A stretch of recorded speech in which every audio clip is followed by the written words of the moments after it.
BODYGUARD is a sound system that was formed in 1987.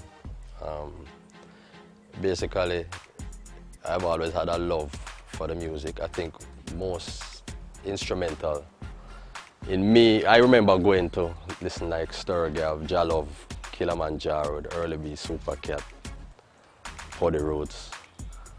And in terms of the whole sound system thing, those are the people and the sound systems that gave me a vibe and a love. So boy, I like this thing. I remember coming back from school when I was abroad studying, and as soon as I come off the plane, is Western Reggae, we're brigade, you know, the vibe there. So basically that is how we evolved in 1987.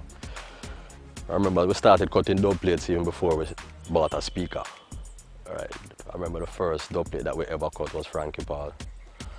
And you know, we started cutting dub plates, bought some little cheap equipment and started, you know, doing all the thing. And what really, believe it or not, the best thing that happened to the sound was Hurricane Gilbert. Because during Gilbert, no electricity, no sound, no playing, not happening. And a friend of mine come and say, yo, why don't you come England? And that's what we did, went to England and had a tour that we, in our wildest dreams, we couldn't imagine. And what that said to me at the time was, boy, I can't believe that so much Clarendon people in England, like the whole of Clarendon alone, did get visa for go to England them time there. So it was like going home.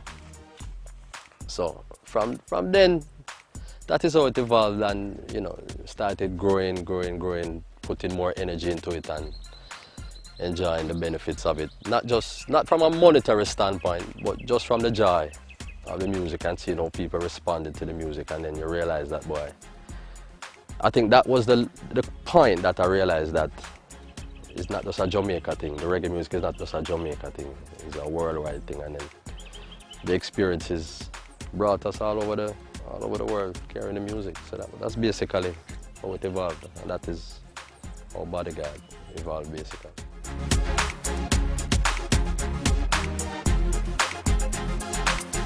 Boy, we've been through so many. I think the one that stands out in my mind though was the first World Clash, which was in '93. For us, what we had tried to do in the initial stages is try to do things in the business that nobody had done. And I think we went a long way into achieving that in terms of bringing certain gimmicks into the Clash industry, which to this date, a lot of the things I don't think have been equal yet. In terms of voicing certain artists and dubplate, I think that in some aspects we were a pioneer in that area too. And artists that, it was when we voiced certain artists like Dennis Brown, Freddie, Maxi Priest in the early days, that people could have said, boy, I never know so the man without the dubplate. You know, Jimmy Cliff, and you know, along those lines. People just wasn't thinking along those lines.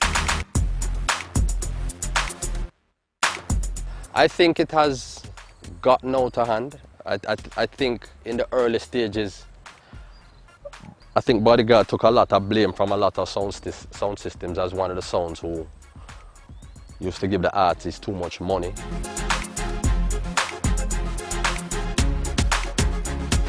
If a man has a product, he has to price his product and decide what he thinks his product is worth.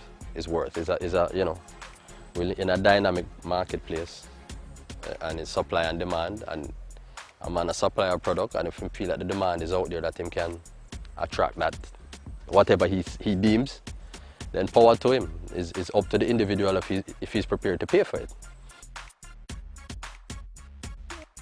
The biggest problem I have with it is from a security standpoint, because you can't keep track of your music as you could when you had dubplates. I mean, other than that, there's no big deal. It's the convenience of moving CDs as opposed to lugging the big record boxes that we used to lug when we're traveling all over the place. So from that standpoint, you know, it is more convenient to move music, but at the same time, there's definitely a security breach because it's not easy to keep tabs on your music, and CDs burn just like that, so you don't know where your music is. So there's a piracy aspect that you have to consider it is a major thing. What happened, I think some of the selectors today need to read some more because of limited vocabulary. The only thing them can use to get forward now is to go down that road because of the homophobic society that we live in. Right? So they figure that that's the easiest way to get a response. There has to be more creative ways to engage your patrons. Right? And I think that is what we need to look at. As opposed to, because nobody in no dance gonna get me to push up my hand to respond to any of them things there, whether in a positive or negative light. So a man can label me anything he wants, but no selector in the world can get me to do that.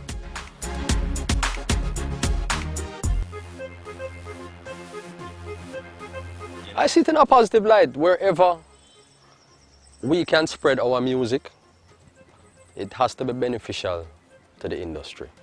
Right? And it's not just from a sound system standpoint, but in terms of musicians, in terms of engineers, the whole 9 yards. It has to be positive. Any part of the globe that we can put the music. So, by whatever means or who wants to be the messenger is not important. It's the message that is important. Right? So, whoever is carrying the message is irrelevant. Black, white, pink or purple, as long as our message is getting across the world, that is fantastic.